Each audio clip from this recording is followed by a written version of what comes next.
there has been a lot of work that's been happening recently to lay the groundwork for what we hopefully are calling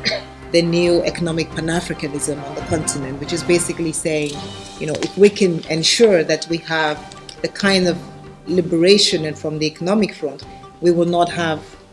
undue or forced migration. So this is not only about an agenda that's happening in New York and the Global Compact, but it really is, I think, part of that economic edifice that the continent is building to ensure that at the end of the day, it's to provide jobs. We all know that migration is part of an economic development strategy that we must secure, we must protect, and we must manage. We need substantive analytical work to ensure that we can have this conversation in an orderly and robust and technical way, because if we do not have the numbers to have this discussion, we will have it at the emotional level and we will lose the debate. If we can have free movement of people in an orderly fashion, in a safe way, and if they are well governed, then all the states of the continent can actually benefit if they have the right governance policies, if they have the right business environment. The Secretary General, Antonio Guterres, and Moussa Faki decided to sign a framework agreement between the African Union and the UN to see how we could bring these things together and make sure that when we do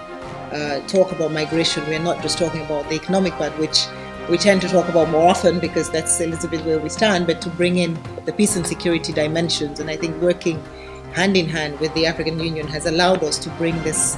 development and security and development and the links that they both bring to bear on the issue of migration. So I'm hoping that as you continue to push on the discussions on migration with our leaders on the continent, we will be able to open and advance this agenda much faster and maybe get a lot more countries to sign the free movement of people along with the CFTA. And as ECA,